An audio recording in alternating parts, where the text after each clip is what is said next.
Alhamdulillah, wassalatu wassalamu ala rasulillah, wa ala alihi wa ashabihi wa man walahu amma ba'd. On reprend au 17e athar. قال رحمه الله: أخبرنا محمد بن الحسين ابن الفضل القطان قال أنبأنا عبد الله بن جعفر ابن درستويه النحوي قال حدثنا يعقوب بن سفيان قال حدثني الفضل بن زياد قال أحمد بن حنبل رحمه الله: لم يكن في زمن ابن المبارك أطلب للعلم منه، رحل إلى اليمن وإلى مصر وإلى الشام والبصرة والكوفة، وكان من رواة العلم وأهل ذلك. كتب عن الصغار والكبار، كتب عن عبد الرحمن بن مهدي. إذا كان عندكم المهدي فخطأ، عبد الرحمن بن مهدي. وعن الفزاري وجمع أمرا عظيما. Donc ici, on a un témoignage de Ahmad ibn Hanbal, rahimahullah ta'ala, concernant Abdullah ibn Mubarak, dont on a parlé tout à l'heure. Il dit, à l'époque de Abdullah ibn Mubarak, il n'y a personne qui a étudié la science comme lui. Il n'y a personne qui l'a recherché, qui l'a demandé comme lui. Sur quoi l'imam Ahmadi s'est basé pour affirmer cela? Sur deux choses. Le nombre de ses voyages et le nombre de personnes chez qui il a étudié. Il a voyagé au Yémen, en Égypte, au Sham. Sham, c'est la Syrie et la Palestine. Wal Basra, wal Koufa, l'Irak. Toutes ces régions-là, Abdullah ibn Mubarak, il y a été. D'où il vient Abdullah ibn Mubarak? Il venait de Marou. Marou, c'était une région, on va dire, limite dans l'Iran actuel. Donc il a traversé toute la péninsule arabique à pied, ou des fois sur sa monture. Il a même été rapporté une fois qu'il était à la mosquée du prophète à Médine, qu'il est rentré chez lui, à Marou, et qu'il avait emprunté un crayon à un camarade pour écrire quelque chose. Et en arrivant chez lui, il s'est rendu compte qu'il ne lui avait pas rendu. Ben, il est reparti à Médine pour lui rendre le crayon. Hein? Ala kulli hal. Ça peut paraître anodin. Tu dis, bon, non, tu ne te rends pas compte, là, c'est des milliers de kilomètres pour un crayon. Ça te montre l'intégrité de la personne, sa fiabilité. Quelqu'un qui ne va pas se permettre de mentir sur le prophète, alayhi salatu wassalam. C'est comme Omar ibn Abdelaziz, rahimahullah ta'ala, il discutait des affaires de l'État à la lumière de la bougie, avec ses conseillers et ses ministres. Puis ça arrive, des fois on discute de sujets en rapport avec le travail, et puis il y a un moment, un sujet qui rentre dans la discussion, qui n'a rien à voir avec. Genre on est en train de dire, oui, qu'est-ce que tu penses du PIB du pays en fait, ta sœur, ça va mieux, t'es malade la dernière fois. Ouais, chose qui arrive. Qu'est-ce qu'il faisait lui quand ça se passait? Il éteignait la bougie, il la rangeait dans un tiroir, et on en prenait une autre, il la rallumait. Les gens disaient, pourquoi tu fais ça? Il disait, la bougie là qu'on utilisait, elle a été achetée avec l'argent de l'État, pour qu'on traite des affaires de l'État. À partir du moment où on ne parle plus de l'État, alors j'ai pris une bougie à moi, hop, que j'ai achetée avec mon argent, et on va s'éclairer avec.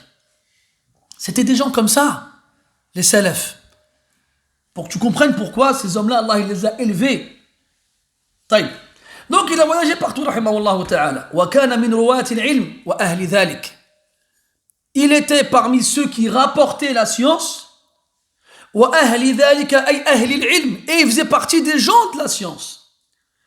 Et là, pour que tu comprennes que pour faire partie des gens de la science, il faut l'apprendre de ceux qui l'ont eu avant toi. Et quand tu regardes dans le Coran, quand Allah Ta'ala parle des savants, toujours il dit Alladhina utul ilm. Ceux à qui la science a été donnée. Elle a été donnée.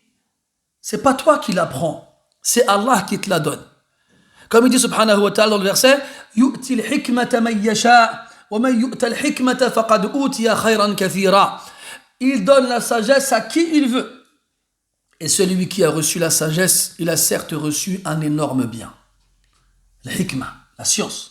Comme il disait Ibn al-Qayyim rahimahullah ta'ala, al-hikmatu hiya al-qawlu alladhi yanbaghi fi al-waqti alladhi yanbaghi ma'a al-wajhi alladhi yanbaghi. La sagesse, c'est la parole qui convient au moment qui convient avec le visage qui convient. Et pour savoir adapter la parole à la personne au bon moment, tu dois avoir de la science. Al-Muhim, il faisait donc partie de ceux qui rapportaient la science et de ceux qui faisaient partie de ses partisans, ceux qui étaient de ses partisans. Ahlul ilm, les gens de la science. C'est pas n'importe qui. Allah, il les prend à témoin dans le Coran, dans différents passages, pour l'attestation la plus importante, celle de son unicité.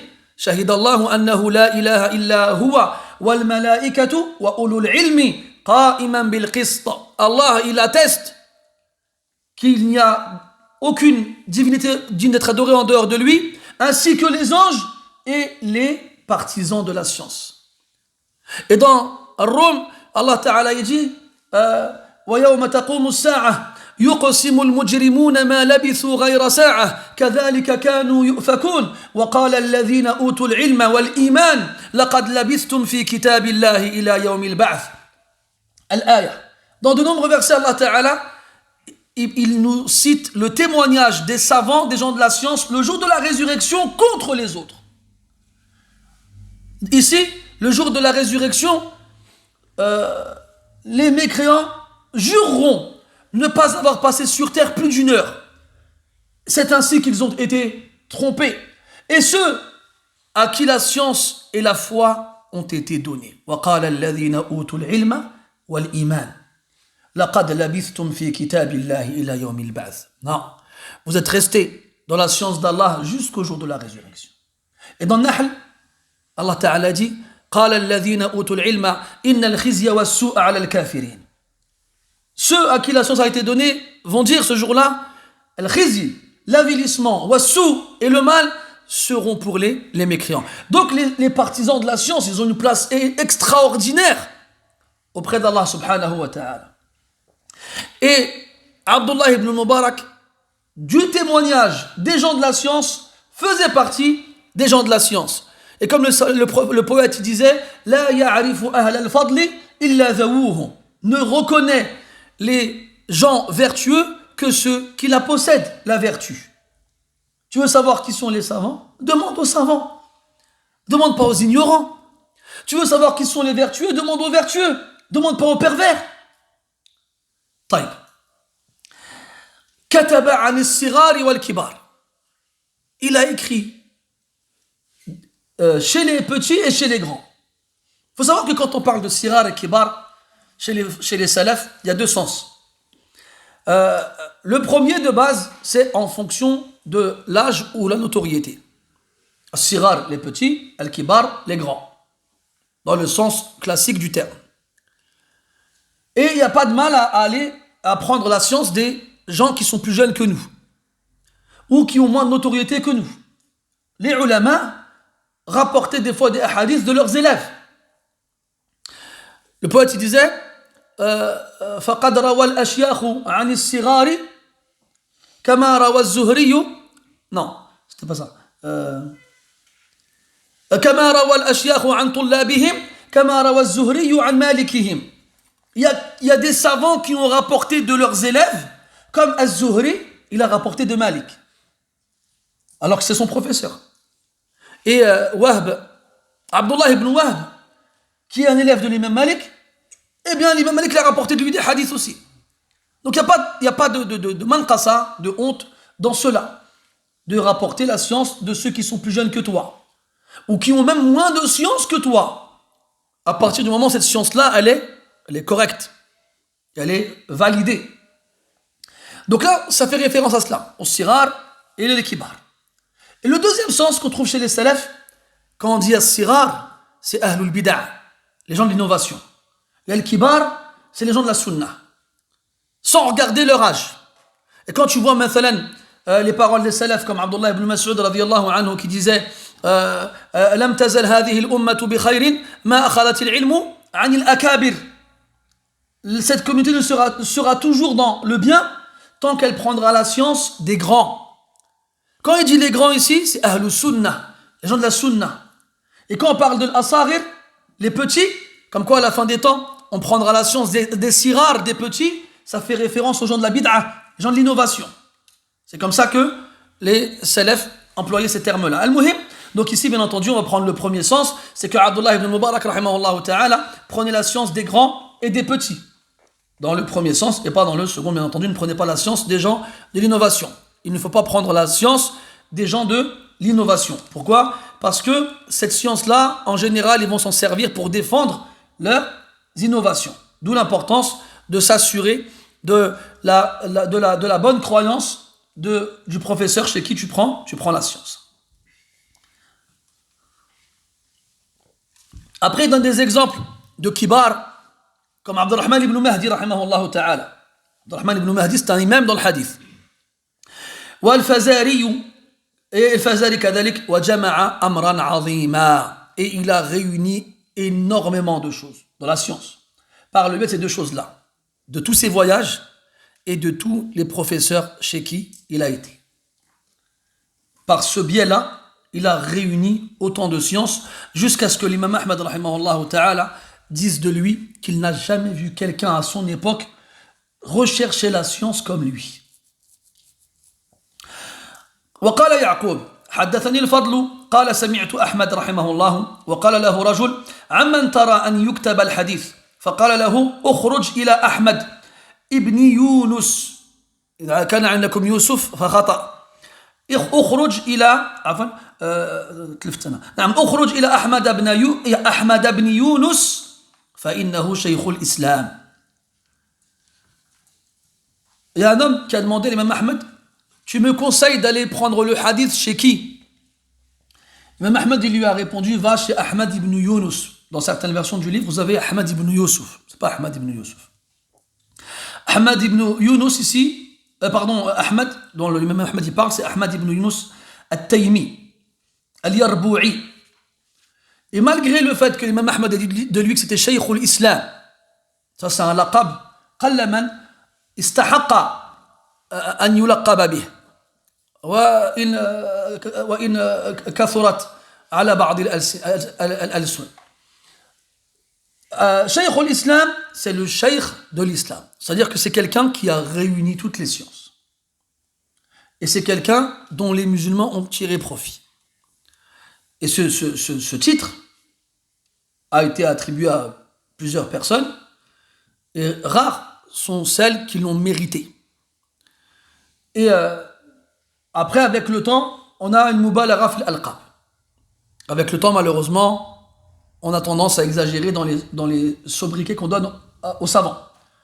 On se retrouve avec des phrases longues, pleines de kada wa kada, sahib al-fadila, wa kada, kada. Tu prends des fois dans certaines tarajim, certaines biographies, dans les livres qui regroupent les biographies, tu prends Sayyid al-Alam Nubala, mathalan, t'as un homme, al-allama, al-fahama, al-rawiya, al-muhaddith, al-faqih, al-zahid, al-mufti, mufti al-anam, qadi al-qudah, plein de mubalara comme ça dans les al-qab, dans les surnoms qui sont donnés.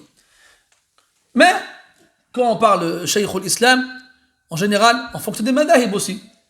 Dans les madahib, différents madahib, il y aura quelqu'un qui sera considéré comme Shaykh al-Islam et pas dans d'autres. Tu prends maintenant Zakaria al-Ansari, rahimahullah ta'ala, qu'on appelle Shaykh al-Islam, dans le madhab shafi'i. Ibn Taymiyyah, al-Harrani, chez al-Hanabila, et d'autres. Donc des fois, c'est Shaykh al-Islam pour tout le monde, et des fois, c'est en fonction du madhab. Mais ça ne change pas grand-chose. Al-Shahid, c'est que l'imam Ahmed, il a appelé Ahmad ibn Yunus Shaykh al-Islam, en sachant que Ahmad ibn Yunus lam yashtahir ka ghayrihi. C'est pas quelqu'un qui a joui d'une célébrité et d'une notoriété comme les autres. Il n'était pas connu. Et pourtant, l'imam Ahmad, il a dit de lui Shaykh al-Islam. Et comme ils disent les ulama, al-shuhratu rizq. Et ils disent aussi al-shuhratu bala. Ils disent al-shuhra, la célébrité, la notoriété, c'est un don qu'Allah donne à qui veut. Il y en a, Allah ma kataba lahum al-shuhra. Il ne leur a pas écrit la notoriété. Malgré leur ilm, leur fadl, leur zuhd et ainsi de suite, ils n'ont pas été connus. D'autres, ils ont été connus. Balagat shuhratuhum al-afaq. Leur notoriété a atteint les confins de la terre. Ils étaient connus partout. Abdullah ibn Mubarak, rahimahullah ta'ala, un jour, il va à Mecca, faire la Umrah. Après avoir fait tawaf, il se rend à la fontaine de Zamzam. Et là-bas, il y avait de la bousculade. Tout le monde voulait boire.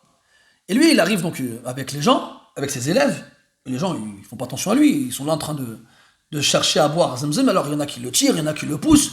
Et là, les élèves de Abdullah ibn Mubarak s'élèvent. Arrêtez là, vous savez, vous êtes en train de tirer qui, vous êtes en train de pousser de qui? Et là, il s'énerve, il leur disait, chut, taisez-vous, ne dites rien. Il dit, Wallahi, هذه هي الحياة حيث لم نعرف ولم نوقر. Et arrêtez, taisez-vous, laissez-les. C'est ça la vraie vie. Là où on n'est pas connu et on n'est pas respecté pour ce qu'on est. Hushaym, un grand savant chez les salafs, un des professeurs de l'imam Ahmed rahmatullah alayh, il est sorti de chez lui un jour sur son cheval et les gens l'ont vu. Alors ils ont couru autour de lui et ils lui tiraient par les vêtements. Ya Cheikh, adi soual, ya Cheikh, adi soual. Il leur disait poussez-vous, poussez-vous. Et là il a tiré et il l'a fait tomber de son cheval. Il est tombé sur la nuque, il est mort. Il est mort. Et là ils l'ont tué à cause de ça. Cheikh Al-Albani rahimahullah ta'ala était dans sa 2 chevaux, roulait en Syrie, puis il s'est fatigué. Alors il s'est arrêté, il a fait une sieste. À un moment, il entend du bruit, il ouvre les yeux, il voit quelqu'un comme ça sur la vitre de la voiture. Il fait, viens, c'est Cheikh Al-Albani. T'imagines, toi, t'es venu nulle part, dans ta 2 chevaux. Et Cheikh, il a pleuré. Il a dit, subhanallah, c'est une fitna, fi'alan. Et l'imam Ahmad, il le disait, rahimahullah ta'ala, il disait, ibtulina bi shuhra. Nous avons été éprouvés par la célébrité. Et les gens, aujourd'hui, ils la recherchent, ils la veulent. Ils veulent ils veulent être évoqués. Et ça, on l'a dit, on ne cessera de le répéter. Wallah, ya akhi, que si tu passes sur toutes les chaînes de toutes les télés du monde, toute la journée, si Allah, il veut pas que ton évocation soit élevée, tu finiras par être oublié. Et que par Allah, si tu restes toute ta vie dans une grotte sans que personne ne t'ait jamais vu, et qu'Allah, il veut élever ta mention, que ton nom, il subsistera même après ta mort. Donc, si tu veux être connu auprès de quelqu'un, sois connu auprès des habitants du ciel, des cieux. Al-Muhim, ces paroles-là, c'est pas moi, c'est les salafs. Je vous ai juste fait un... Je dirais, oh, machin, c'est beau, non, c'est pas moi. Taïb, donc on a dit, c'est un risque. Allah, il le donne à qui il veut. Et aussi, Allah, il éprouve avec qui il veut. Les gens étaient bien, ils étaient taïbés, ils étaient très bien quand ils n'étaient pas connus. Ils sont devenus connus, ils ont changé. Ça change. C'est pour ça d'ailleurs que les ulama ils déconseillent aux jeunes de se mettre en avant trop tôt. Parce que quand tu es jeune, tu as ce taïch, tu es léger, tu es khfif. Et c'est le genre d'ouragan, quand tu es trop léger, qui t'emporte. Il faut mettre lourd. D'où ma sculpture de rêve. Il faut être lourd. Bien sûr, quand on parle de lourdeur, on ne parle pas de graisse ou de poids, mais une lourdeur qui s'acquiert avec le temps, et notamment avec l'âge. Parce qu'à 40 ans, tu n'es pas comme quand tu avais 20 ans. Et à 60 ans, tu ne seras pas comme quand tu avais 40 ans, et ainsi de suite. Donc, il ne faut pas se précipiter. Mais aussi, on retient de cette parole-là, d'aller voir les savants pour savoir chez qui aller. D'aller voir ceux qui connaissent pour savoir chez qui partir. Et de ne pas faire comme on veut tout seul. On l'a déjà dit très souvent, malheureusement, c'est un problème d'actualité aujourd'hui. Quand on voit le nombre d'écoles, le nombre d'imams, le nombre de formations qui sont proposées, eh bien, les gens sont perdus. On ne sait pas chez qui aller. Ah ben, rajoute à ça en plus la vague de mise en garde qui existe depuis toujours. Ça ne va pas aider les gens. Ça ne va pas les aider. La dernière fois, je suis tombé, on m'a envoyé une capture d'écran d'une femme sur Twitter qui disait qu'elle voulait se convertir à l'islam, mais qu'elle avait peur de le dire à ses parents. Et qu'elle demandait conseil. Ah, il y en a un, l'Oscar. Et il lui dit, qu'Allah te facilite. Mais attention, écoute pas un tel et un tel et un tel et un tel. Oh, il n'est même pas musulman, mon frère. Attends qu'elle rentre dans l'islam. Et quand elle rentre dans l'islam, laisse-la tranquille. Qu'elle apprenne la prière, qu'elle apprenne la aqidah, laisse-la tranquille. Non. Bon, c'est pas, wallah. Rasulullah dit sallallahu alayhi wa sallam, wa inna minkum la munaffirin. Il y en a parmi vous qui font fuir. Wa ma aktharahum fi hada zaman. Et qu'est-ce qu'ils sont nombreux aujourd'hui? Al-Muhim, comme il disait Ali radiallahu anhu, i'raf il-haq, ta'rif ahlah. Tu veux savoir qui suivre? Connais la vérité. Quand tu connaîtras la vérité, tu sauras qui la suit. Mais à chaque fois, quelqu'un vient, il dit c'est moi, c'est moi, c'est moi. Allah dit dans le Coran, kullu hizbin bima ladayhim farihun. Chaque parti, chaque groupe se vante de ce qu'il a. C'est nous, c'est nous, c'est nous. Ouais. C'est vous. طيب. قال رحمه الله أخبرنا ابن الفضل قال حدثنا عبد الله بن جعفر قال حدثنا يعقوب قال حدثني أبو بكر ابن عبد الملك قال حدثنا عبد الرزاق قال حدثنا معمر قال لي أيوب إن كنت راحلا إلى أحد فارحل إلى ابن طاووس وإلا فالزم تجارتك. Là, vous avez remarqué des fois dans le sanad, on a حدثنا, nous, et on a حدثني, moi. Il nous a dit, il m'a dit. Chez les ulama, ça a son importance. Parce que le degré d'attention que tu porteras à ton interlocuteur quand il s'adressera qu'à toi ne sera pas le même quand il s'adresse à tout le monde. C'est pour ça qu'en général, si jamais il attribue l'information à un seul rapporteur, c'est mieux, plutôt, je veux dire, si jamais il dit avoir été le seul à avoir reçu l'information, c'est mieux que s'ils sont un groupe. Donc quand tu parles à quelqu'un face à face, les yeux dans les yeux, tu lui dis haddathani, et il va dire haddathani, et que quand c'est dans une assise générale et qu'il y a plusieurs personnes et que le cheikh parle à tout le monde, tu vas dire haddathana, ça n'a pas le même poids, ça n'a pas la même valeur. Ensuite, dans la parole, dans l'avis qui est cité, qala li Ayyub. Quand tu as Ayyub comme ça dans les chaînes de transmission ou dans une parole qui lui a attribuée, c'est Ayyub al-Sakhtayani, Abu Tamima, rahimahullah ta'ala, min kibar al-tabi'in. C'est un élève de Abdullah ibn Mas'ud, radiyallahu anhu. Et c'était un des professeurs de l'imam Malik. L'imam Malik, rahimahullah, il était très méticuleux dans le choix de ses professeurs. Il n'allait pas chez n'importe qui. On lui a parlé de Ayyub al-Sakhtayani. Il a été le voir.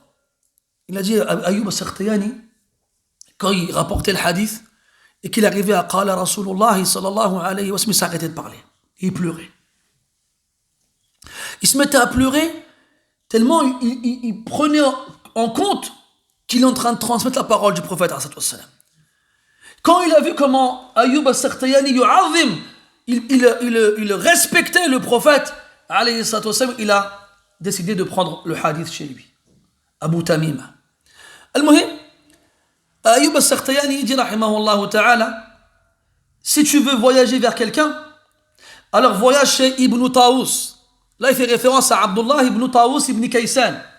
Taous ibn Kaysan, c'était un grand salaf, un grand tabi'i du Yémen, un grand imam. Son fils, Abdullah, c'était un grand savant aussi. Il disait que Abdullah ibn Taous ibn Kaysan, il avait le ilm des différentes régions. Parce que, notamment, la science, il était considéré comme étant l'héritier de la science de Abdullah ibn Abbas. Radiyallahu anhuma. Comme quoi il avait voyagé, il avait été voir les différents élèves de Abdullah ibn Abbas et il avait regroupé toutes leurs sciences. Tu voulais la science de Abdullah ibn Abbas? Allez, va chez Abdullah ibn Taous ibn Kaysan. Sans parler de la science de son père, Taous ibn Kaysan, rahimahullah ta'ala. Donc ici, Ayyub dit à celui qui s'appelle Ma'mar, Ma'mar il est ma'rouf aussi, lui aussi c'est un grand rapporteur du hadith. Si tu veux voyager chez quelqu'un, va chez Ibn Taous, chez Abdullah Ibn Taous. Wa illa falzam tijaratak. Et ce qui est étonnant aussi, c'est que Abdullah ibn Taous, comme Ahmad ibn Yunus, c'est des imams, des grands imams, et pourtant, ils n'ont pas été connus. Ce ne sont pas des gens qui ont bénéficié d'une notoriété comme d'autres. Et là, quand il conseille d'aller chez Abdullah ibn Taous, C'est pas pour rien. Comme on vient de le dire, c'est parce qu'il a jma' la science de Abdullah ibn Abbas. Et ça, c'est un conseil qu'on donne à talibul ilm al-mubtadi, à l'étudiant qui commence, c'est d'aller chez le professeur qui a jma' al-jamma', qui a réuni, regroupé les différents domaines de la science. Limadha hatta la yushattita amrah, pour pas qu'il se disperse. Vous avez vu, nous, aujourd'hui, à l'école, à partir du collège, il y a un professeur pour chaque matière. Le prof de ci, le prof de ça, le prof de ci et là. Après, tu peux avoir de la science, des connaissances, mais tu n'auras pas forcément la pédagogie pour la transmettre. C'est pour ça que quand on arrivait au collège, on a eu des préférences vis-à-vis des matières en fonction du professeur, en fait. Pas en fonction de la matière elle-même. Et on va plus avoir d'affinité avec, je sais pas moi, le français, parce que tu t'entendais mieux que le prof, tu préférais. Les mathématiques, c'est une matière, on va dire, ingrate, parce qu'elle est difficile à transmettre. C'est pour ça que la plupart des élèves, moi le premier, on est plus tomate que maths. Alors, donc le fait d'avoir plusieurs professeurs, c'est dangereux dans le sens où tu peux tomber sur le mauvais professeur. Et le mauvais professeur qui va te dissuader d'aller plus loin dans la matière qu'il donne. Alors que si tu commences avec un seul professeur qui a une grande partie de tous les domaines, c'est mieux. Comme ça, dès le départ, ce professeur-là, il te donnera ce dont tu as besoin comme base dans chaque domaine. Puis après, tu pourras par la suite voler de tes ailes. Et si jamais tu n'as pas le choix, parce qu'il dit in kunta rahilan farhal ila fulan, il a dit in kunta rahilan ila ahad. Si tu dois aller chez quelqu'un, en gros, ça veut dire que si tu n'as pas le choix, si tu ne pourras avoir qu'un seul professeur, alors va chez quelqu'un qui a jma' les ulum, quelqu'un qui a réuni les sciences. Il a le Coran, il connaît les qira'at, il a l'i'rab, le sarf, le balagha, il a du hadith, il a du fiqh, il a. C'est mieux. Si tu ne peux pas aller chez plusieurs personnes, va chez quelqu'un qui a beaucoup de choses. Plutôt que d'aller chez quelqu'un qui n'a que du fiqh, ou que du Coran, ou que de la grammaire ou autre. Parce que tu ne pourras pas prendre autre chose chez lui.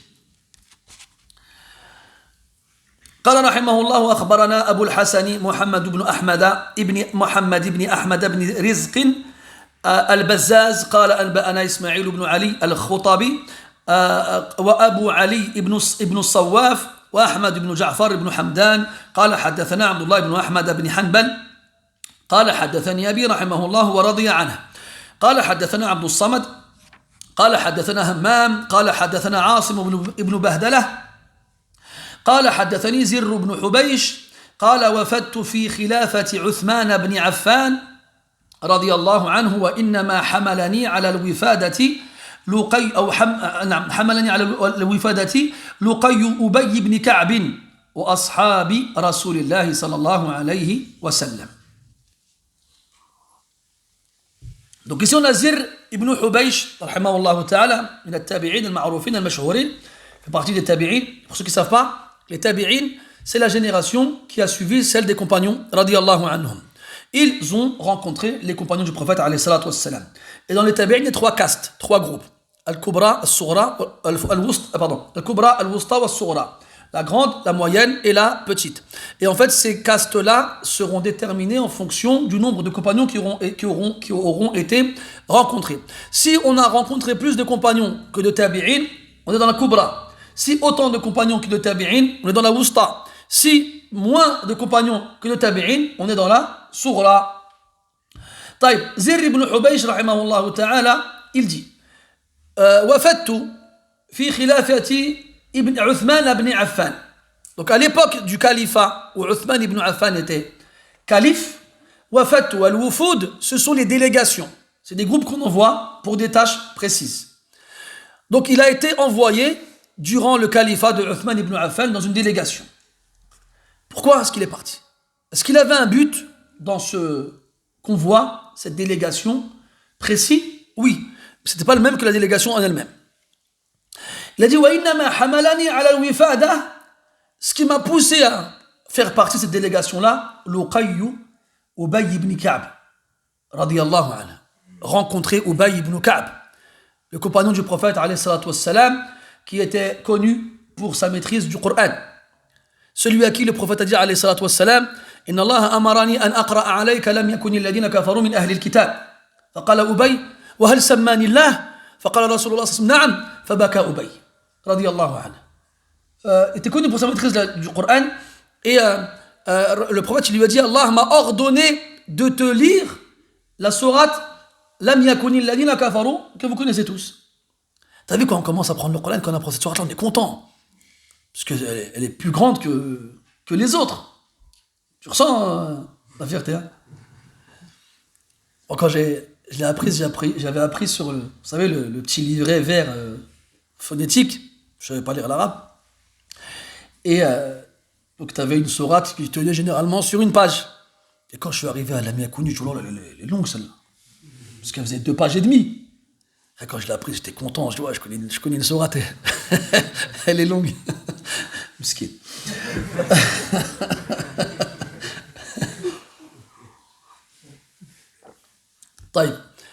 Donc il a dit à Ubay radiyallahu anhu, Allah il m'a ordonné de te lire cette sourate là.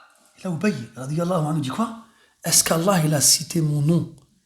Et là, il dit oui. Et là Ubay il pleure. Allah il cite ton nom mon frère. Allahu Akbar. Tu vas me dire, ouais, mais Allah il a cité ton nom mon frère. Dans le hadith où l'on voit les anges chercher des assises de rappel comme celle-ci. Quand les anges ils vont faire leur rapport, qu'ils disent à Allah on a vu une assise où il y avait un tel et un tel et un tel. Et Allah Ta'ala, il cite chaque participant. Allah, il les évoque, il les cite à ceux qui sont auprès de lui. L'assise ultime des anges rapprochés. Il a dit, donc je n'ai participé à cette délégation que dans le but de rencontrer Ubay ibn Ka'b et les compagnons du prophète, alayhi salatu wassalam. Donc là, tu vois pourquoi les salafs, ils voyageaient. Ils n'avaient rien d'autre à faire que voir les compagnons du prophète, alayhi salatu wassalam, ou les gens qui avaient la science. Ils ne voyageaient pas pour gagner de l'argent. Ils ne voyageaient pas pour fuir une épidémie. Ils ne voyageaient pas pour se marier. Ils voyageaient pour voir ceux qui ont entendu la parole du prophète, alayhi salatu wassalam.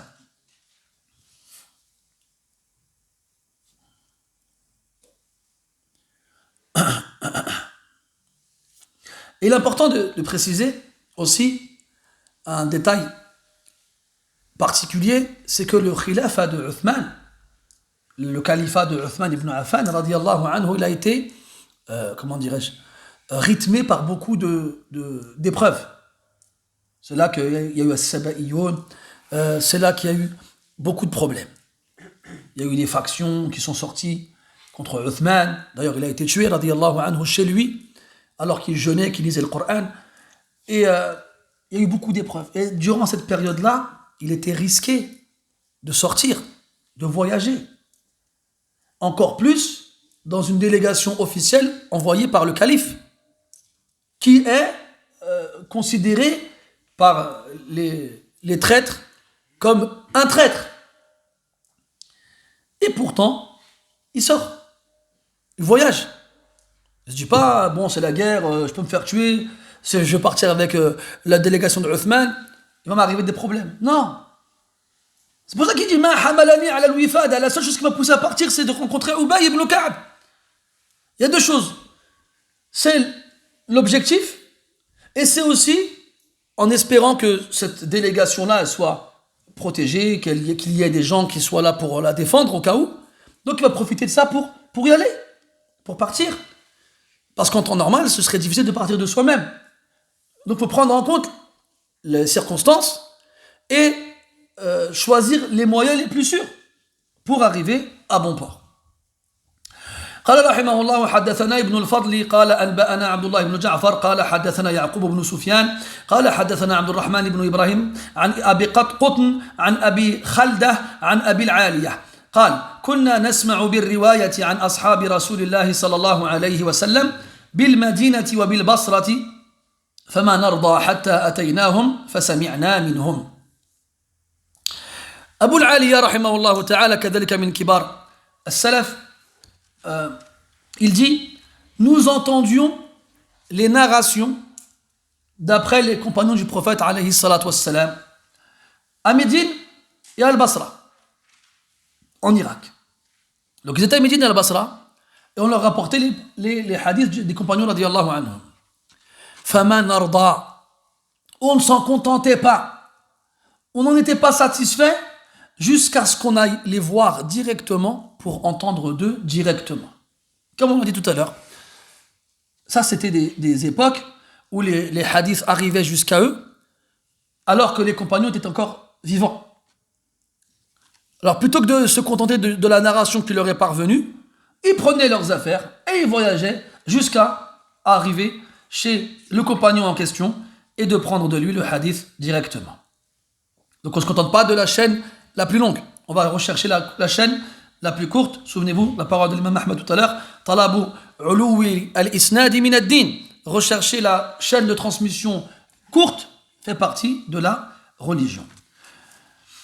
قال رحمه الله أخبرنا أبو سعيد محمد بن موسى بن الفضل بن شاذان الصيرفي بنيسابور قال أنبأنا أبو العباس محمد بن يعقوب الأصم قال حدثنا محمد بن إسحاق الصغاني قال حدثنا أبو نوح قراد قال أنبأنا أبو جعفر الرازي عن الربيع بن أنس عن أبي العالية قال كنت أرحل أبي العالية أو أبي العالية علاش؟ أنا أريد الإعراب. تعرف الإعراب؟ طيب العالية هذا علم لأنثى أليس كذلك؟ فعلم الأنثى إذا كان مختوما بتاء التأنيث ألم يكن ممنوعا من الصرف؟ تقول عن عائشة أو عن عائشة. طيب إذن أبو العالية أو أبو العالية؟ ليش؟ أحسنت فتح الله عليك، هذا الذي أردت سماعه. قال ابن مالك في ألفيته وجر بالفتحة ما لا ينصرف ما لم يضف أو يكن بعد ألف أو يكن بعد ال ردف. طيب قال أبو العالية ولا أبو العالية كنت أرحل إلى الرجل مسيرة أيام لأسمع منه فأول ما أفتقد منه صلاته فإن أجده يقيمها أقمت وسمعت منه وإن أجده يضيعها رجعت ولم أسمع منه وقلت هو لغير الصلاة أضيع. الله أكبر. Abu al-Aliya, bon je vous passe le passage en arabe, c'était de la grammaire. Abu al-Aliya rahimahullah, le rapporteur du texte précédent, du moins celui qui parle dans le texte précédent, il dit je voyageais vers un homme sur une distance de plusieurs jours. Pour arriver à la destination, il fallait plusieurs jours. Donc c'était un long voyage. Pour entendre de lui les hadiths, la première des choses que j'observais chez lui, c'était sa prière. Si je le trouvais l'accomplir correctement, alors je restais et j'écoutais de lui. Si par contre, je constatais qu'il ne l'accomplissait pas correctement, il la gâche, que ce soit dans le non-respect des conditions ou des piliers et obligations, que ce soit dans l'absence de concentration ou j'en passe et d'autres, alors je revenais et je n'écoutais rien de lui. Et je me disais, si il ne respecte pas la prière, alors il respectera encore moins le reste. Comment prendre le hadith d'une personne qui ne respecte pas la prière? Une fois, on a dormi avec Cheikh Saad al-Shatri, et avant Subh, il nous a réveillés 1 heure à peu près avant Subh. Je vous dis ça, j'ai honte. Et il nous réveille comme ça, et on ouvre les yeux comme ça, avec les yeux qui piquent, en sachant qu'on s'est couché tard, et le Cheikh aussi s'est couché tard et tout ça. Et t'as fait le witr, awtart? Naam, yallah, khalas. Retourne dormir. On était content, je fais c'est bon. On a fait le witr, c'est bon. Après, on se réveille pour Subh. Je me rappelle, on fait les ablutions et tout ça. On entend l'iqama. Et là, Cheikh, il nous regarde et il nous dit, je savais pas qu'il y avait des tollab al-ilm qui faisaient pas qiyam al-layl. Oh là là. Là, il nous aurait mis les doigts dans les yeux, il nous aurait tiré les oreilles, il nous aurait tiré les cheveux, ça nous aurait fait moins mal. Déjà, le cheikh, il nous a considéré il nous a pris pour des tollab al-ilm. Déjà, c'est une bonne opinion de sa part, s'il savait. Et après, il nous dit ça. Je ne savais pas qu'il y avait des étudiants, parce que nous, déjà, on était les étudiants. Parce que moi, quand il venait, je traduisais ses conférences, quand il faisait des conférences. Donc, on était avec lui le temps de son séjour ici. Donc, on parlait, on discutait, on restait avec lui en dehors des cours. Et quand il a dit ça, je ne savais pas qu'il y avait des étudiants qui faisaient pas Qiyam al-Layl. Oh là là. J'étais comme ça, en train de dormir là, avec la bave qui coule sur le côté, là. Et mais il faut dire, tout à l'heure, je vous parlais de l'importance de côtoyer les chouyours. Moi, un des chouyours qui m'a le plus marqué, c'est Cheikh Chitri. C'est, dans le bon sens du terme, c'est un robot, cet homme-là. Il ne dort pas, il ne mange pas, je ne sais pas comment il vit, en fait. C'est extraordinaire. On lui ramenait des gros plats, plein de viande. Il prenait du pain, véridique. Hein. On lui versait de l'oasis, il trempait le pain dans l'oasis et il mangeait le pain. Toi, quelqu'un il fait ça avec toi, tu le vannes. Dis voilà, tu manges du pain avec de l'oasis. Chire la viande, chire le couscous, chire le riz. Non, c'est bon, ça c'est pour vous ça. Lui, il mangeait il trempait, et il faisait ça tout le temps. Quand tu lui donnais du thé, ce que tu lui donnais à manger avec, il le trempait, il le mangeait. Subhanallah. Tout son séjour, parce qu'il est venu plusieurs fois, il jeûnait tous les jours. Un matin, on l'a réveillé pour reprendre le petit déjeuner, enfin, suhour. On lui a ramené des fruits. Je me rappelle encore, hein. Il a pris une banane, il a commencé à l'éplucher, il y a eu l'adel. Il a dit Khair Inch'Allah. Il n'a rien pu manger. Alors j'ai dit, cher, tu sais, en France, les horaires de l'Fajr, c'est un peu problématique. Inch'Allah, tu peux en. Il a dit Khair Inch'Allah. Il a dit non, c'est pas la peine. C'est pas la peine. Et quand on a été chercher à l'aéroport, à Roissy, on était parti au Muro. Et sur le chemin, il y a un frère, il me disait, cher, t'as vu là, c'est la Tour Eiffel, là, c'est. Il a dit, je m'en fiche de ça, moi, je suis pas venu pour voir ces trucs-là, moi. Je m'en fiche, je suis pas venu faire du tourisme. Je dis, voilà, je te jure, c'est extraordinaire. C'est vraiment, c'était d'un point de vue personne, humain, sans parler de sa science. Hein. Son souci, c'est quelque chose d'extraordinaire. C'est vraiment quelqu'un de mutabahir. Haqiqa. Dans le fiqh, dans le hadith, dans le fiqh, masha'Allah. Alim, alim. Mais l'homme, l'humain, c'est extraordinaire. Ah, j'ai des anecdotes, bon, c'est plus le temps. Bon, une dernière quand même, parce qu'elle est marrante. On était avec lui, on prenait le petit déjeuner. Vous savez, on avait une salle spéciale, tu rentres pas comme tu veux. Et il y a toujours des petits malins, ils arrivent à passer à travers les mailles du filet. Donc on était avec lui, il y avait deux frères, un élève proche du cheikh, qui vit à Mecca aujourd'hui, c'est quelqu'un du 93. Hein. Et un frère et moi. Donc on est là, on nous ramène le thé, on prend un petit déjeuner avec le cheikh et tout ça, ça se passe bien, on passe un bon moment. Et il y a quelqu'un, il arrive, il sort de nulle part. Et Cheikh Gerlo, c'est Martani Soual. Et il a avec lui, tu sais, un porte-document bien épais, tu vois. Il rentre comme ça, Béraïst, il ne demande pas la permission. Il s'assoit devant le cheikh, il lui demande même pas est-ce que ça te dérange, est-ce que c'est le moment. Puis il ouvre son truc, il commence à sortir des feuilles, tu vois. Après, j'ai dit au frère à côté de moi, je fais regarde, ça va être mémorable. Ce qui va se passer là. Dans ma tête, je me frottais les mains d'avance. Et le cheikh, il avait une nonchalance extraordinaire, tu vois, il le regardait comme ça. Il trempait son croissant dans le verre de thé. Puis il le mangeait, il mâchait lentement, tu vois. Mais vraiment lentement, tu vois, il le regarde. T'as l'impression qu'il a fond dans ce qu'il dit, il prend parler, ouais, chir, nanana. Il prend le frère, il prend un document, il commence à lire des trucs et tout ça. Le chir, voilà. En fait, je me demande s'il le regardait lui, ou s'il regardait en fait derrière lui. Que... Quand l'autre, il finit de parler, il pose sa question, l'élève proche du chir, Abdel Fattah, il s'appelle Abdel Fattah, hafidahullah. Donc c'était lui qui s'occupait des rendez-vous du cheikh, le programme et tout ça. Alors quand l'autre il finit sa question comme ça, le cheikh il reste silencieux quelques secondes. Khadi, Abdel Fattah, وين كراس حق المواعيد? Puis je l'avais, il part. Voilà. Il lui dit Abdel Fattah, il est où le cahier où t'écris les rendez-vous? Et il se lève, il part. Et l'autre il est comme ça. Il ne l'a pas calculé.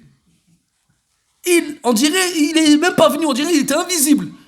On dirait Cheikh, il a activé un filtre, qui efface de l'environnement tous les gens qui n'ont rien à faire ici, en fait. Et il lui a mis un vent. J'ai dit au frère quand il est parti, oulala, je vais... on dirait que je suis en t-shirt au pôle Nord. Mais ça te met des claques, ça. Tu rentres pas chez le shir n'importe quand, à n'importe quelle heure. Tu le déranges pas alors qu'il est en train de manger, alors qu'il vient de se réveiller. Et encore, il vient de se réveiller, le shir, il dort 3-4 heures la nuit, il fait 2 heures de qiyam al-layl, il jeûne, il fait un dors pendant 3 heures, parce que le matin, il nous faisait la lecture de Bukhari. Ah, fallait s'accrocher, hein. Parce qu'il vient, prends un petit déjeuner, tu l'embêtes. Subhanallah. Qu'est-ce que tu fais là, toi? T'es rentré si t'avais pas la permission, t'as tout faux du début à la fin.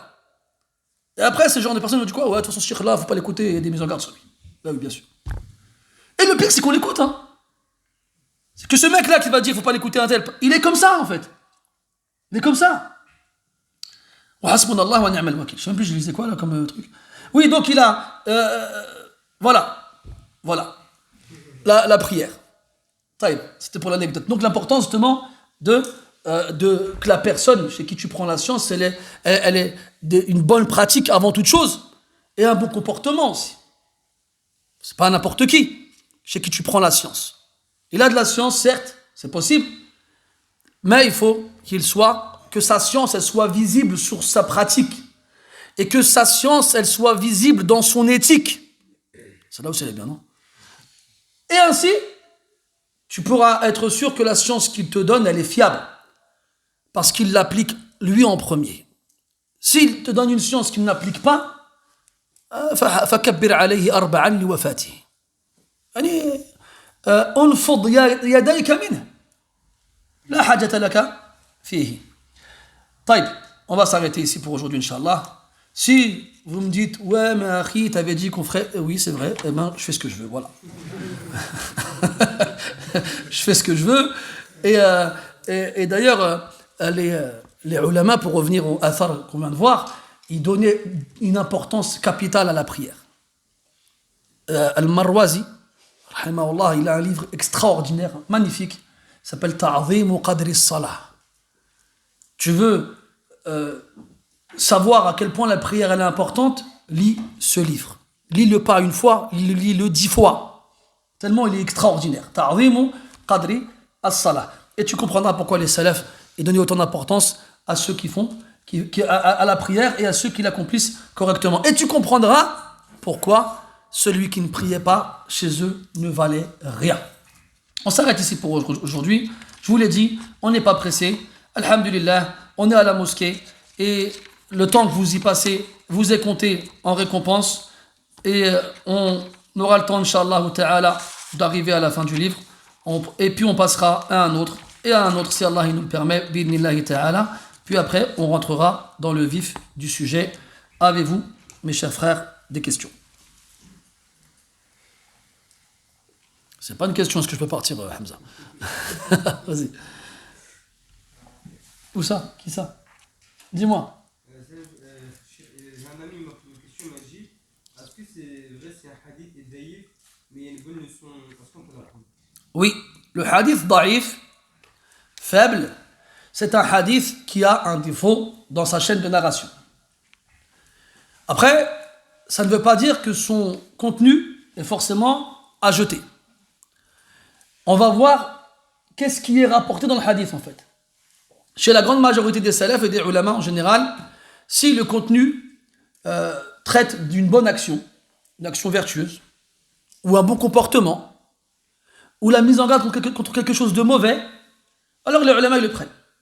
Sans pour autant être comment dirais-je, dur sur le jugement. Par exemple, si le hadith il va dire fais ça, avec un ordre, ils vont dire c'est recommandé. Si le hadith il dit ne fais pas ça, une interdiction, ils vont dire c'est détestable. D'accord? Donc tout dépend de ce qui est rapporté. Si c'est dans Fada'ilul A'mal, dans les actions vertueuses, dans les bienséances, l'adab, dans l'aqasas ou l'akhbar, les histoires, c'est pas grave s'il est daïf. Sauf s'il s'oppose à un texte qui est, lui, authentique. Donc si j'ai une opposition entre un texte authentique et un texte faible, il n'y a pas de doute, le texte faible, il sera rejeté. Après, il faut voir aussi la nature de la faiblesse. Parce qu'il y a plusieurs degrés dans la faiblesse. Il y a des fois des textes dont la faiblesse n'est pas grande, et des fois il y a des textes dont la faiblesse elle est grande. Le hadith da'if, comme il dit Al-Bayquni, aqsaman kuthur. Il y a beaucoup de catégories dans le hadith da'if, il n'y en a pas qu'une seule. Et des fois, le hadith, il va avoir plusieurs chaînes de transmission, et pas qu'une seule. Et il est possible de cumuler les différentes chaînes de transmission pour donner au hadith un jugement plus fort. Ce qui fait que le fait que le hadith soit daïf, si toi, ton seul lien avec ce hadith, c'est le jugement qu'on lui donne, tu ne peux pas te baser là-dessus pour dire que le hadith il est daïf. Il est possible qu'il y ait d'autres chaînes de transmission, il est possible qu'il ait été renforcé par la parole d'un compagnon ou l'action d'un compagnon. Il y a plein d'éléments qui sont possibles et imaginables. Alors, c'est pour ça que celui qui vient et qui te dit le hadith daïf, on ne le prend pas, sans rentrer dans le détail, il a tort sans aucun doute. Wallahu a'lam. C'est tout? Oui, akhi. Kabarakallah. Sur les 6 jours de Shawwal, le hadith où Abu Ayyub Ansari, il a émigré après la mort du prophète Sallam. le fait qu'il ne soit pas parvenu à l'imam Malik, comment, on va dire, tu vois comment c'est possible et comment une action comme ça, le prophète il a jeûné plusieurs fois. Sallam. Donc Shawwal, ça a été révélé les 6 jours. La dernière année, c'est quelque chose qui n'est pas connu. Comment c'est un truc comme ça que nous on fait tous, qu'on connaît tous, à l'époque de l'imam Malik, c'était quelque chose qui n'est pas arrivé à lui, quoi. Ah non, j'ai pas dit que c'est pas arrivé à lui. J'ai dit parmi les éventualités qui expliquent l'avis de l'imam Malik, il y a cette option. C'est un avis qui a été émis. Après, est-ce que le hadith il lui est pas parvenu? Allahu a'lam. Ça c'est une question, c'est une information qu'on peut pas affirmer. Après, il faut savoir que Aïcha radiyallahu anha, par exemple, qui était quasiment toujours avec le prophète, alayhi salam, des fois elle a nié des choses que des compagnons ont affirmées. Mathalan, qu'il a uriné debout. Aïcha dit celui qui vous rapporte que le prophète il a uriné debout, il a menti. Ou il s'est trompé. Et Abdullah ibn Omar, j'ai vu le prophète uriner debout. Tu vois? Donc des fois, il y a des informations qui vont être affirmées ou infirmées en fonction de la connaissance du rapporteur. Et c'est des choses qui étaient très connues chez les Sahaba. Par exemple, quand le prophète il a répudié toutes ses femmes en même temps, le hadith est rapporté par Omar dans le Bukhari, il dit que lui et un Ansari, ils travaillaient un jour sur deux. Quand c'était son tour au travail, le Ansari il allait à la mosquée du prophète, il écoutait la parole du prophète, et le soir, il transmettait à Omar. Et quand c'était le tour de Omar, il allait à la mosquée et le Ansari travaillait. Le jour où les femmes du prophète ont été répudiées, c'était le jour où Omar travaillait.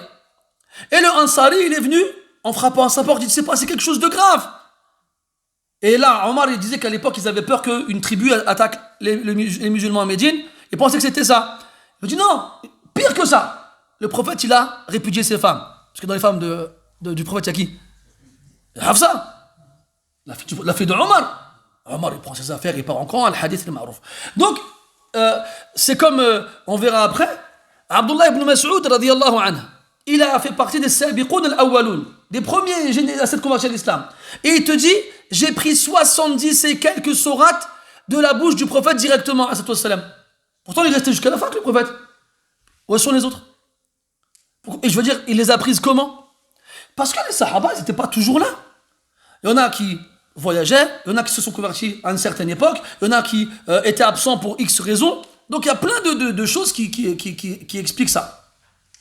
Et il y a plein d'actions qui sont parties avec les rapporteurs en question. Donc c'est pas quelque chose d'étonnant en fait, quand on connaît comment l'information elle a circulé après la mort du prophète salam. Comme on l'a dit, l'imam Malik rahimahullah ta'ala, il était à Médine, il ne l'a quitté que pour aller à la Mecque. Il n'a pas étudié, il n'a pas cherché la science à l'extérieur de Médine.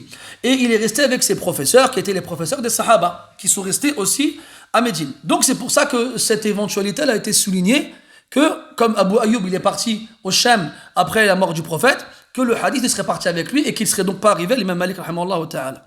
Comment on peut expliquer qu'il y a un seul compagnon qui a entendu ce hadith-là? C'est possible aussi. C'est comme la prière de Duha. Aïcha radiallahu anha a dit, j'ai jamais vu le prophète faire la prière de Duha. Et des sahaba, ils ont dit, il n'a jamais fait la prière de Duha. Et Umm Hani, à l'époque de la conquête de la Mecque, soit la 7e année de l'Hégire, qui est la seule qui rapporte avoir vu le prophète faire la prière de Duha. Est-ce que pour autant, après il y a un grand khilaf sur cette question-là, Ibn al-Qayyim Zad al-Ma'ad, il développe bien la question, mais le fait est que c'est possible, oui, que des sahaba, ils vont assister à une action et ils vont rapporter avoir vu le prophète l'avoir fait, sans que les autres ne le fassent. Après, la question, c'est pourquoi il n'y a qu'un seul compagnon qui l'a rapporté. Donc à ce moment-là, on va se dire, est-ce que c'était vraiment l'action en question qu'il a faite, ou bien est-ce qu'il y avait des circonstances? On va chercher plus en profondeur sur les raisons qui ont poussé le prophète à faire cette chose-là qu'une seule fois. Et c'est pour ça justement que l'imam Malik, parmi les raisons qui justifient le karaha, le fait qu'il trouvait ça détestable, il disait qu'il avait peur que les gens, ils rentrent le jeûne des 6 jours dans l'obligation de Ramadan. Il y a même des Malikis qui disent que la détestabilité, elle ne concerne pas le fait de les jeûner, mais le fait de les enchaîner avec Ramadan. Et comme quoi, si on laisse du temps par la suite, il n'y a pas de karaha. Bref, les Malikiya, ils ont plusieurs aqwal sur cette question-là. Ce que nous, on a évoqué, c'est un avis parmi tant d'autres. Mais tes questions sont légitimes, et ce que j'ai donné, c'est une façon d'expliquer ça. Oui, Salim. Est-ce que l'imam Ahmed, il a rencontré Ibn Mubarak? Je ne sais pas. Je ne sais pas, Allah alam. Je ne vais pas dire de bêtises. J'ai une question dans le groupe. Je voulais savoir concernant l'ordre dans l'apprentissage de la science. Est-ce qu'il est mieux pour un non-arabophone d'apprendre d'abord l'arabe, puis ensuite le Coran, ou l'inverse, ou les deux en même temps? Cette question elle revient très souvent, et moi, personnellement, je ne la comprends pas. Je ne la comprends pas parce que on est tous des adultes. Les enfants, oui, tu leur fais apprendre le Coran d'abord, après l'arabe, et ainsi de suite. T'es un adulte, Akhi.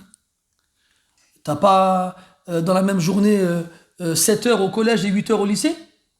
Français, anglais, histoire, géo, espagnol. T'as déjà dit toi en cours d'espagnol what's your name? Non. T'as dit comment te llamas? Comment te llamas? Voilà. Est-ce que toi en français t'as dit la tangente, l'hypoténuse? Jamais t'as mélangé les trucs. T'avais des fois plusieurs contrôles dans la même journée. Ça. Est-ce que dans le contrôle des maths, t'as mis de l'anglais? Est-ce que dans le contrôle de l'anglais, t'as mis de la science physique? Non. Donc pourquoi ça nous gêne en fait? Je ne comprends pas moi ce problème. Je vais même aller plus loin. Apprends l'arabe avec le Coran. Pas en même temps que le Coran, avec le Coran. Quand tu apprends le Coran, eh ben, va lire la traduction et associe les mots en français aux mots en arabe et apprends le vocabulaire du Coran. Les ulama ils disent que les premiers livres de vocabulaire qu'on lit, c'est ce qu'on appelle Gharib al-Qur'an. C'est quoi Gharib al-Qur'an? C'est des livres qui vont répertorier les mots difficiles du Qur'an comme des dictionnaires et te donner leur sens. Tu veux te faire une base de données en vocabulaire? Apprends le vocabulaire du Qur'an. Et l'arabe, tu apprends le Qur'an, apprends l'arabe, apprends tout, en même temps. Là, c'est pas difficile. C'est faisable, Inch'Allah. Tu as réussi à l'école, pourquoi tu n'arriverais pas pour ça?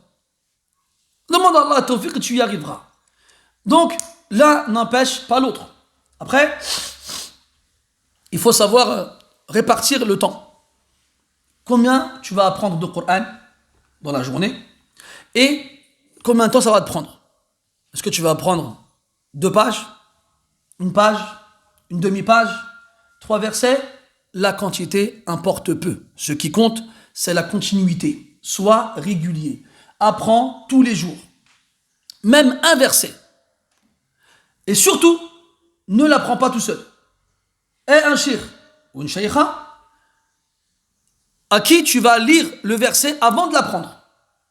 Il va te le valider et tu vas l'apprendre. Comme ça, tu l'apprendras correctement. Puis, dans la journée, accorde-toi une demi-heure. Tu prends un nahw al-wadih ou bien al-ajrumiya si tu peux, ou autre, et tu lis un bab, un chapitre. Pourquoi en faire plus? C'est pas difficile. Et ça va te prendre quoi, toutes ces 2 choses-là? 1 heure? 1 heure. Où est la difficulté, billah alaykoum? Quand on est capable de regarder un film pendant 2 heures, Quand on est capable de suivre un match de foot pendant 2 heures, quand on est capable de boire un café avec ses potes pendant des heures, pourquoi donner 1 heure de sa journée au Coran et au ilm, c'est lourd et c'est difficile. Ali radiallahu anhu disait Qimatul mar'i ma yuhsinuhu. Tu veux savoir quelle est la valeur d'une personne? Regarde ce qu'il fait de mieux. Regarde ce qu'il fait de mieux. Quand tu vas voir que le ilm, c'est un ishq pour lui, c'est de l'amour. C'est ce qu'il disait l'imam Ahmad rahimallahu ta'ala quand on lui a demandé est-ce que tu as demandé la science pour Allah? Il a dit Lillahi aziz. C'est dur de dire que je l'ai fait pour Allah. Walakin shay huwa shay'un hubbiba ilayya fatalabtuh. Mais c'est une chose qu'on m'a fait aimer, alors je l'ai recherché. Et then, il n'y a pas de difficulté en vrai. Comme le Rasul l'a dit à Mu'adh radiyallahu anhu, wa innahu la yasirun ala man yassara Allahu alayh. C'est facile pour celui à qui Allah le rend facile. Il y a un homme, il est en train de mourir, en train d'agoniser sur son lit.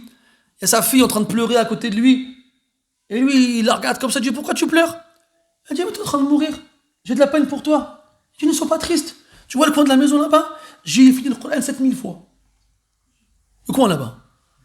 Je sais pas combien d'autres fois dans les autres. 7000 fois dans le coin de sa chambre. Tu sais, des fois tu dis des choses, tu dis mais c'est pas possible. Mais combien de vies il faudrait pour lire le Coran 7000 fois? C'est des choses, nous on ne les comprend pas parce qu'on ne vit pas dans cet univers.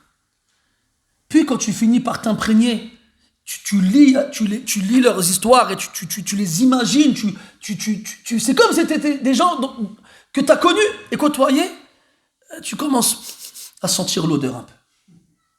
Et wallah. Et donc mes frères et mes sœurs, parce que la question vient d'une sœur, il ne faut pas penser que c'est dur, parce que ces questions, elles viennent de personnes qui trouvent ça difficile. Je sais parce que c'est des questions qui reviennent souvent. Ils pensent qu'ils ne peuvent pas cumuler les deux. Mais c'est faux. C'est faisable. Chacun comme il peut. La femme qui est occupée chez elle, avec ses enfants en bas âge, son mari, son foyer, elle fait comme elle peut.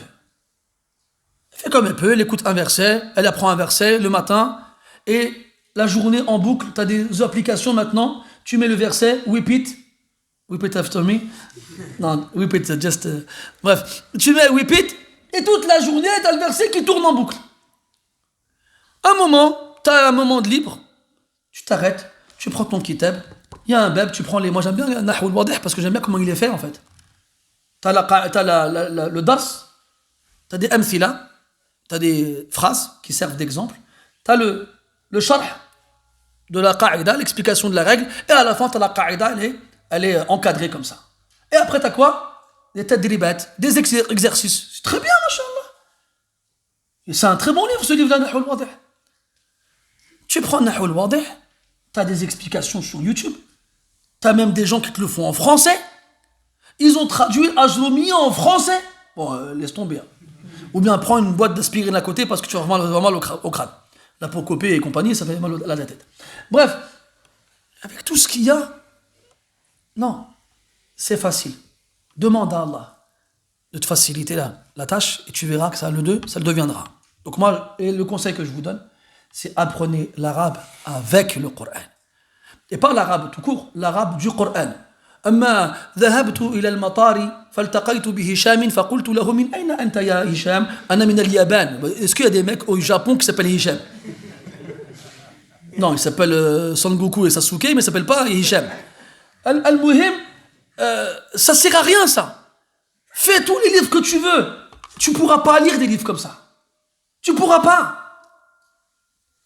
Ces livres-là, il faut le vrai arabe pour les lire, pardon. C'est pas avec je veux au marché, j'achète des pommes de terre que tu vas lire ces livres-là. Et le meilleur moyen de se mettre dans le bain, c'est l'arabe du Coran. Commence avec l'arabe du Coran, tu verras, tu seras très bien. Après, l'arba'in al-Nawawiya, les 40 hadiths Nawawi, et tu fais pareil. Et après, petit à petit, avance. À côté, Nahw al-Wadih, l'Ajrumiya, Qatr al-Nada, Ad-Durr al-Yatima, Shudur al-Dhahab, Al-Alfiya, bon, oui. Al-Lamiyat, wallahi, tu fais ça pendant quelques années, tu seras anha min Sibawayh. Yani, tu seras un plus grand, t'inquiète pas, Cédric, tu seras un plus grand grammairien que Sibawayh. Pour ceux qui connaissent Sibawayh, vous vous souvenez de Sibawayh? C'était qui Sibawayh, Lady, tu te souviens? C'est vrai, mais encore. C'est ça, la femme qui a brûlé ses livres. Voilà. Ça y est, خلاص نكتفي بهذا القدر إن شاء الله. Je ne sais pas s'il y a d'autres questions ou pas. Hein, quoi? Yallah, خلاص. Bon, on se revoit donc samedi prochain, Inch'Allah, avec votre forme et attention, avec votre volonté et votre motivation, et si possible, des pains au raisin. Pourquoi pas? سبحانك اللهم وبحمدك أشهد أن لا إله إلا أنت نستغفرك ونتوب إليك وصلى الله على نبينا محمد وعلى آله وأصحابه أجمعين والحمد لله رب العالمين وبارك الله فيكم.